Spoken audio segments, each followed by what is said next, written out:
kulan warbaahineedkan ay ku qabteen magaalada Boorame ee xarunta gobolka awdal odayaashana waxgaradkan ka soo jeeda deegaanada Wajaale gabiley iyo Boorame ayaa shirkoogan jaraa'id kaga hadlay dhacdo dhawaan ka dhacday deegaanka Wajaale oo hal qof lagu dilay waxaana xukuumadda Soomaaliland ugu baaqeen dadkaasi dilkaasi ka dambeeyay cadaaladda la soo taago odayaashan waxgaradkan oo shirkoogan jaraa'id arrimahaas iyo arrimo kale kaga hadlayana waxadladoodii kamid ahaa waxaan mar labaad leeyahay bulshada ku dhaqan Wajaale ee marxuumku ka baxay sidii aad u sabrayseen ee odayaashan ugu daba taagneedeen go'aanka ay gaarayaan inaad siina mar labaad u sii samirtaan waxaan leeyahay oo dawladda ku codsanaya sida ugu degdeg badan leh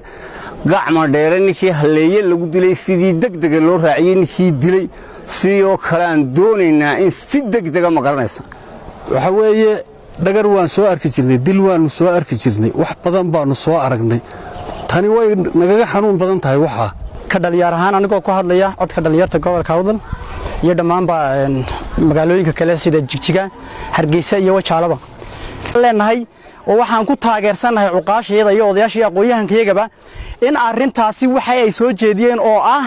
in ninkaasi shifada sharciga islaamku qabo qisaasna noogu fuliyo isla halkii goobtu ka dhacday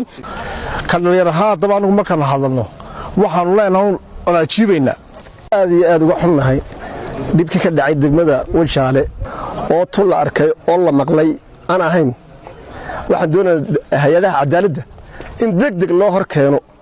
maxkamadda inaan ka geeyno ka dhiibano hadal baan maanta ka dhiibanayna hadalka hadii waxba laga qaban waayo dee gacantuna way ku xigi dhacdada foosha xun lee dhacday dilka inaan ka waraabo cunay walaashii oo lagu garaacay xafiiska nabadgelyada ee tag Wajaale hortiisa wadada arkaysaan waxa hadda wixii qaboojin lahaa ee dhamayn lahaa waxaan ka sugaynaa dawladda kamida weynta caafimaadka